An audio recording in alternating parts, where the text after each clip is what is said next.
আমি এসে দরজা খুলে দেখি মায়ের চুলগুলো এলোমেলো, যেন এখনই ঘুম থেকে উঠেছে বা কেউ হাত দিয়েছে এমন। মা বলছেন, তুমি কেন এসব পাঠাও? এসব দেখে তো আমার অস্বস্তি হয়। তোমার দাদাবাবু কিছুই করতে পারে না, অফিস থেকে এসেই ক্লান্ত হয়ে যায়, তাই তোমার কাছেই চলে আসি উপায় না পেয়ে। মা কোনো মতে ছায়াটা তুলে মুখে চাদরটা কামড় দিয়ে পড়তে শুরু করল। আমি তাড়াতাড়ি করে তখন সেখান থেকে চলে এলাম।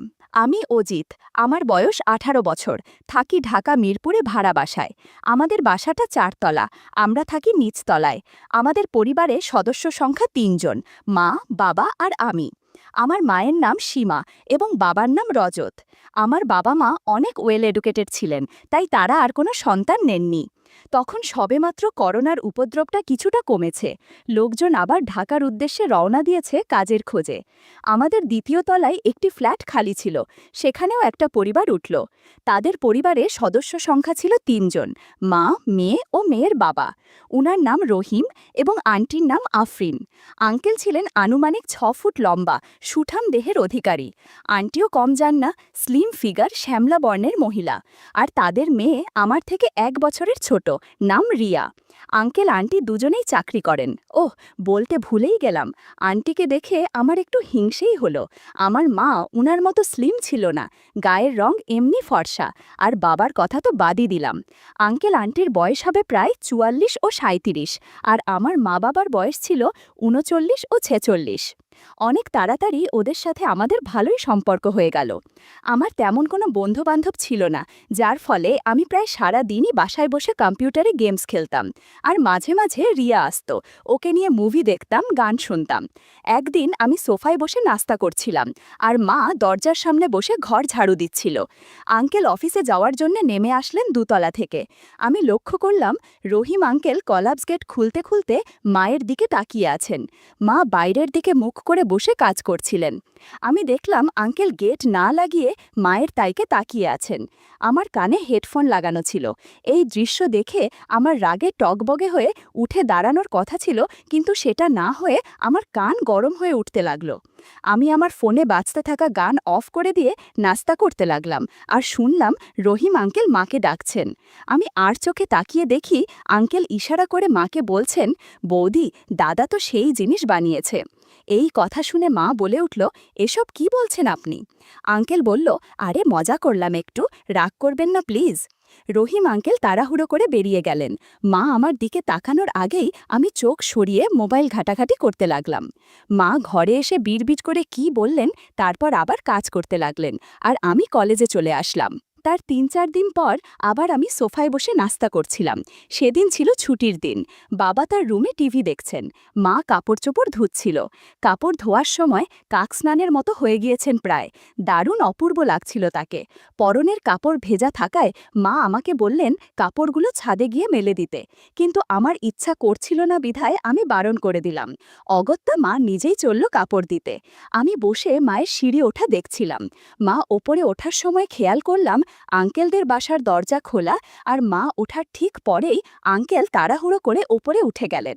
আমার তো দেখে সন্দেহ হলো, তাই আমি আর বসে না থেকে আমিও উঠতে লাগলাম ছাদের উদ্দেশ্যে। ছাদের ঠিক নিচের সিঁড়িতে গিয়ে দরজার ফাঁক দিয়ে যা দেখলাম সেটা দেখার জন্য আমি প্রস্তুত ছিলাম না। আঙ্কেল মায়ের কাছে গিয়ে কিছু বলছেন, কিন্তু আমি ভালো করে শুনতে পেলাম না, তবে মায়ের কথা ভালোভাবেই শোনা যাচ্ছিল। মা বলল, ইস, কি যাতা বলছেন আপনি, ছাড়ুন আমায়, কেউ দেখে ফেলবে। আঙ্কেল বলল, আরে কেউ দেখবে না, তুমি আমার দেখা অপরূপ সুন্দরী নারী, তোমার মতো এত সুন্দরী আমি আগে দেখিনি। মা শুনে লজ্জা পেলেও খুশি হলেন এত তারিফ শুনে, আর বললেন, ইস, কি যে বলেন না আপনি, আমার থেকেও আপনার বউ অনেক সুন্দরী। আঙ্কেল বলল, ধুর, ও এত সুন্দর না। এসব বলে আঙ্কেল কিছু করতে যাবে এমন সময় মা একটা চড় মেরে বলল, এত বড় সাহস কি করে হয় আপনার? আজকে পুরো বাসায় জানাবো আপনার কীর্তিকাণ্ড। আঙ্কেল মায়ের কাছে অনুনয় বিনয় করে বলল, আমাকে মাফ করে দিন বৌদি, ভুল হয়েছে আমার, কাউকে জানাবেন না প্লিজ। এ বলে চলে আসতে সিঁড়ির দিকে আসতে লাগলেন, আর আমি তাড়াতাড়ি করে নিচে নেমে আসলাম। আমি মনে মনে ভাবছি, আজকে তুলকালাম কাণ্ড হবে, মা আজকে এদের বাসা ছাড়া করবে। কিন্তু মা নিচে এসে কারো সাথে এই ব্যাপারে কোনো কথাই বলল না। তার মুখখানা দেখে মনে হলো যেন কিছু হয়নি এতক্ষণ ছাদে। তারপর কেটে গেল সপ্তাহখানেক। দুপুরবেলা আমি আমি আমার রুমের দরজা বন্ধ করে বারান্দায় এসে সিগারেট টানছি, আর তখনই বাসার কলিং বেল বেজে উঠল। আমি সিগারেট টানছি বিধায় আমি চুপচাপ বারান্দায় দাঁড়িয়ে রইলাম। মা দরজা খুলে দিতেই সেই দ্বিতীয় তলার আঙ্কেলের গলা শুনতে পেলাম। আমি ভাবছিলাম এ আবার কেন আসলো। পরক্ষণেই দরজা লাগানোর শব্দ শুনতে পেলাম। মাকে সে দরজা লাগিয়ে দিয়েই আবার কিছু একটা করার ফোন দিয়ে আটল, কিন্তু মা তাতে সায় দিল না। আমার রুমের পাশেই ছিল বাবা মায়ের রুম। বারান্দা থেকে তাদের রুমের কিছুটা অংশ দেখা যায়, তাতে মায়ের ড্রেসিং টেবিলটা দেখা যায়।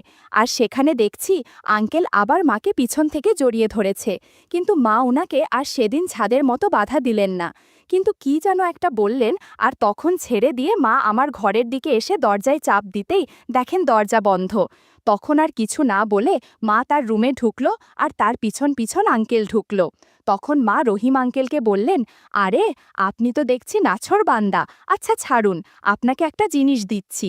এই বলে মা তার বাথরুমে ঢুকলো আর কিছু ছোট পোশাক নিয়ে আসলো। সেগুলো আঙ্কেলের মুখে গুজে দিয়ে বলল, এই নাও, যাও এবার, সময় হলে আমি ডাকবো তোমায়। আঙ্কেল মায়ের মুখে তুমি শুনে খুশি হলেন, বললেন, তোমার মুখে তুমি শুনে আমার খুব ভালো লাগছে। মা বলল, ইস, একটু লজ্জাও করে না বলতে তোমার, এখন যাও তো। রহিম আঙ্কেল চলে যাওয়ার পর মা আমার দরজায় এসে আমাকে ডাকাডাকি শুরু করলো। ততক্ষণে আমার সিগারেট খাওয়া শেষ। আমি এসে দরজা খুলে দেখি মায়ের চুলগুলো এলোমেলো, যেন এখুনি ঘুম থেকে উঠেছে বা কেউ হাত দিয়েছে এমন। মা চুল ঠিক করতে করতে আমাকে বলল, কি রে, এতক্ষণ কি করছিলি? আয়, খাবার খেতে আয়। মা আমি বললাম, আচ্ছা যাও, আমি আসছি। হাত মুখ ধুয়ে খাবার টেবিলে গিয়ে বসি। মা খাবার বেড়ে দিচ্ছে, ঠিক সেই মুহূর্তে মায়ের হোয়াটসঅ্যাপে নোটিফিকেশন আসলো। মা আমাকে খাবার দিয়ে চলে গেল তার রুমে মোবাইল চেক করতে। এই ফাঁকে আমি তোমাদের আমাদের ঘরের বর্ণনা দিয়ে নেই। ডাইনিং টেবিল আর সোফা এক রুমেই, আর আমার রুম ও মা বাবার রুম পাশাপাশি, সেটা আগেই তোমাদের বলেছি।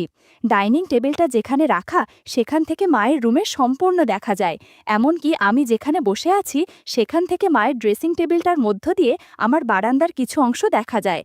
তো আমি খেতে খেতে মায়ের দিকে তাকাতেই দেখি মা মোবাইল দেখছে আর মুচকি হাসি দিচ্ছে। আমার জানা মতে মায়ের তেমন কোনো বন্ধুবান্ধব নেই। শিক্ষিতা হলেও অনেক সংস্কারী ছিলেন শিক্ষাগৌহে, কখনো ছেলে বন্ধু করেননি। আর একজন বান্ধবী ছিল, কিন্তু বিয়ের পর তাদের আর এখন কারো সাথে কারোরই কোনো খোঁজ নেই। আমি খাবার শেষ করে উঠে চলে এলাম আমার রুমে। মা খাবার খেয়ে একটু বিশ্রাম নিয়ে ছাদে গেল কাপড় আনতে। আমি কলেজের একটা কাজে বন্ধুদের কল দিতে গিয়ে দেখি আমার মোবাইল ব্যালেন্স শেষ হয়ে গেছে। সে বিধায় আমি চিন্তা করলাম মায়ের মোবাইল পে থেকে রিচার্জ করে নেই। যে ভাবা সেই কাজ। মায়ের রুমে গিয়ে মায়ের মোবাইল হাতে নিতেই দেখি অনেকগুলো নোটিফিকেশন, আর প্রায়গুলোই হোয়াটসঅ্যাপ থেকে আসা। আমি তখন নোটিফিকেশনে ক্লিক করে যেই ভিতরে ঢুকেছি সেখানের বার্তালাপ দেখে তো আমার চোখ ছানা ভরা। আঙ্কেল মাকে একটু আগে মেসেজ করেছে একটা ভিডিও দিয়ে, যেটা দেখেই মা মুস্কি হাসছিল। আমি ভিডিও প্লে করে দেখি আঙ্কেল মায়ের দিয়া ছোট পোশাকের সুগন্ধ নিচ্ছে। মা আবার তাকে রিপ্লাইও করেছে, ইস, কি অসভ্য তুমি, তোমার এই সব কর্মকাণ্ড দেখে তো আমি অবাক হচ্ছি, আবার ভালোও লাগছে। আমি ইনবক্স স্ক্রল করতে করতে উপরের দিকে যেতে থাকলাম।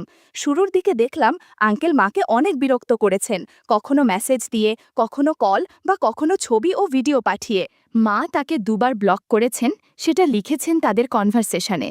আঙ্কেলের পাঠানো মাইসের ছবি ভিডিও দেখে মা লিখেছেন, কি যা তা বলছেন এসব, আর আপনি এসব কি ছবি পাঠিয়েছেন, লজ্জা করে না এসব পাঠাতে। আঙ্কেল লিখেছেন, তোমাকে পাওয়ার জন্যই তো এ সাধনা আমার, লজ্জা করলে কি আর পাবো তোমায়? তোমার কি একটুও ভালো লাগেনি আমার এসব ছবি? মা লিখেছেন, আপনাকে আর কতবার বলবো এসব আর পাঠাবেন না, আমার এসব দেখে ভালো লাগে না, অস্বস্তি হয়, আপনাকে ব্লক করেছি, তাতেও শুধরাবেন না। আঙ্কেল লিখেছেন, এটা দেখে তোমার অস্বস্তি হচ্ছে নাকি অন্য কিছু হয়ে যাচ্ছে, কোনটা? মা লিখেছেন, ইস, আপনি ছাড়ছেন না কেন শুনি, সেদিন আপনার নামে নালিশ করিনি বলে পার পেয়ে গেলেন তাই না, গাছে চড়ে বসছেন দেখি, আপনাকে আমি ব্লক করলাম আবার। কিন্তু এ কি, মা আবার কিছুদিন পর ব্লক খুলে দিয়েছে, আর আবার আঙ্কেলের মেসেজ আসা শুরু করেছে। এবার মা আগের মতো ধারালো কথা ব্যবহার করছে না। আঙ্কেলের ছবির নিচে প্রথমে রাগের ইমোজি থাকলেও পরে তা লাইকে পরিণত হয়, আর শেষে সেটা লাভে রূপান্তরিত হয়। আঙ্কেল মাকে তার আর আংটির কিছু ভিডিও দিত। মা এগুলো দেখে তো আর নিজেকে সামলাতে পারত না, তাই শেষমেশ রাজি হয়ে গেল। আর সেটার ফলস্বরূপ আজকে আঙ্কেল এসেছিল ঘরে। আমি মায়ের মোবাইল থেকে কিছু ছবি আর আঙ্কেল আন্টির সব ভিডিও ফরওয়ার্ড করে আমার কনভারসেশন ডিলিট করে দিয়ে মোবাইল রেখে আমার রুমে চলে আসি। আমার রুমে এসে আঙ্কেল আন্টির ভিডিও দেখতে শুরু করি। তারপর কিছুক্ষণ বিশ্রাম নেই। ঠিক সে সময় মাথায় চিন্তা এলো, মা এতক্ষণ ছাদে কি করছে? বিকাল হয়ে সন্ধে নামার উপক্রম। আমি বাসার দরজা লাগিয়ে ছাদের উদ্দেশ্যে উঠতে থাকি। ছাদে গিয়ে দেখি সেখানে মা নেই, আর কাপড় কাপড়ের জায়গায় পড়ে আছে। আমার তো চিন্তা আরও বেড়ে গেল। সন্দেহের তীর গেল আঙ্কেলদের বাসার দিকে। আমি নিচে নামতেই শুনতে পাই আঙ্কেলদের ঘর থেকে কথার আওয়াজ আসছে আর হাসাহাসির শব্দ। তাদের অপর পাশের ফ্ল্যাটের লোকজন কোথাও বেড়াতে গিয়েছে হয়তো, তাই কেউ নেই আজ। আঙ্কেলদের রুমগুলো সিঁড়ির কাছেই, কিন্তু তাদের রুমগুলো এমনভাবে সেট করা যে সিঁড়ির সামনেই দরজা, আর দরজা থেকে একটু সামনে গেলেই একটা কোণে জানালা, বলাই যায় স্কুল ঘরের মতো। জানালার রুমটা আঙ্কেল আন্টির রুম, আর জানালাটা যে পাশে সেখানে বিকেল নামলেই অন্ধকার হয়ে পড়ে। লাইট চালানো ছাড়া কিছু দেখা সম্ভব নয়। তারপর আমি জানালার পাশে গিয়ে হাঁটু গেড়ে নিচু হয়ে বসি, আর ভিতরে ফ্যানের বাতাস চলছে জোরে জোরে শো শো শব্দে। তাদের কথাগুলো বাইরে বেরিয়ে আসছে, আর জানালার পর্দাগুলো নড়ছে, যেটা দিয়ে আমি ভালোভাবেই দেখতে পাচ্ছি কি হচ্ছে ভিতরে। জানালাটা আবছানো অবস্থায় আছে, মনে হয় সুযোগ হয়নি কিছু করার। আর এদিকে আমি ভিতরে যা দেখছি তাতে আমার পায়ের নিচে মাটি সরে গেছে, কান দিয়ে ধোঁয়া বেরোচ্ছে। আঙ্কেল বিছানায় বসে আছেন। মা আঙ্কেলকে বলছেন, তুমি কেন এসব পাঠাও? এসব দেখে তো আমার অস্বস্তি হয়। তোমার দাদা বাবু কিছুই করতে পারে না, অফিস থেকে এসেই ক্লান্ত হয়ে যায়, তাই তোমার কাছেই চলে আসি উপায় না পেয়ে।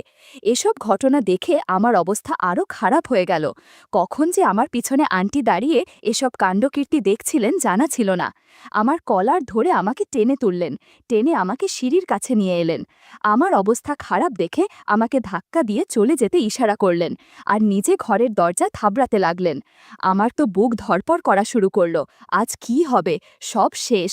মান সম্মান আর রইল না এ পাড়াতে। আমার মাকে সবাই খারাপ হিসেবে চিনবে। এসব ভাবতে ভাবতে আমি সিঁড়ি দিয়ে নিচে নেমেও নামতে পারলাম না। সিঁড়ির মাঝখানে গিয়ে ঘটনা কোথায় যায় তা দেখতে থাকলাম। আন্টি দরজা থাপড়ানো থামিয়ে জানালার পাশে গিয়ে রহিম আঙ্কেল আর মাকে একসাথে দেখে নিজের চোখকে বিশ্বাস করতে পারলেন না। নিজেকে সামলাতে না পেরে তিনি চেঁচিয়ে ওঠেন আর বললেন, এসব কি হচ্ছে? আজ তোর একদিন কি আমার একদিন? এমন সময় আঙ্কেল ঘরের দরজা খুলে আন্টিকে ঘরে ঢুকিয়ে আবার দরজা বন্ধ করে দিলেন। আঙ্কেল বললেন, শোনো, এমন করো না লক্ষ্মীটি, বোঝার চেষ্টা করো প্লিজ।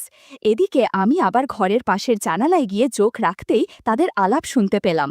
মা তো পুরো ভয়ে নিজেকে সামলাতে না পেরে বিছানার চাদর টেনে গায়ে জড়িয়ে ঘরের এক কোণে দাঁড়িয়ে আছে আর অঝরে কান্না করছে। মা শুধু রহিম আঙ্কেলকে বলল, তুমি আমার কি সর্বনাশ করলে? আন্টি রাগের মাথায় মাকে যাতা বললেন। মা বলল, আমার কোনো দোষ নেই হাবি, আপনার জামাই আমাকে নষ্ট করতে চেয়েছে। আমি অনেক চেষ্টা করেছি নিজেকে সংযত করার, কিন্তু শেষ অবধি আর পারিনি। আন্টি বলল, আমার জামাইকে কোনো দোষ দিবি না, আজই তোর বরকে সব বলে তোর এই কর্মকাণ্ডের কথা জানাবো। আমি দেখতে পেলাম মায়ের চোখ ছলছল করে অঝরে জল পড়ছে, আর রহিম আঙ্কেলের দিকে তাকিয়ে আছে। রহিম আঙ্কেল তার বউকে বোঝানোর আপ্রাণ চেষ্টা করছে, কিন্তু কে শোনে কার কথা? সে তো জানেই তার বর কেমন লোক। আন্টি মাকে উদ্দেশ্য করে বলে, এখনই বেরিয়ে যা আমার ঘর থেকে। মা কোনো মতে ছায়াটা তুলে মুখে চাদরটা কামড় দিয়ে পড়তে শুরু করল। আমি তাড়াতাড়ি করে তখন সেখান থেকে চলে এসে ড্রয়িং রুমের সোফায় বসে মোবাইল টিপছি। কিছুক্ষণ পরই দেখি মা ঘরে প্রবেশ করে, আর তার চোখে মুখে অনেক ধকলের ছাপ ফুটে উঠছে। মা কার রুমে ঢুকেই দরজা বন্ধ করে দিল, আর শাওয়ার নিতে বাথরুমে ঢুকে গেল। স্বভাবতই বাথরুম ইকো করায় আমি শুনতে পাচ্ছিলাম মা অঝরে কান্না করছিল। আমি রিয়াকে ওপরে উঠতে দেখে নিজে উঠে বাড়ির দরজা বন্ধ করে নিজের রুমে গিয়ে এতক্ষণ কি কি হলো সেটা চিন্তা করতে থাকলাম। সত্যিই কি আন্টি বাবাকে সব বলে দেবেন? আম্মু কি ঘর ছাড়া হবে? আন্টি কি সত্যি সত্যি এসব এলাকায় রটিয়ে বেড়াবেন?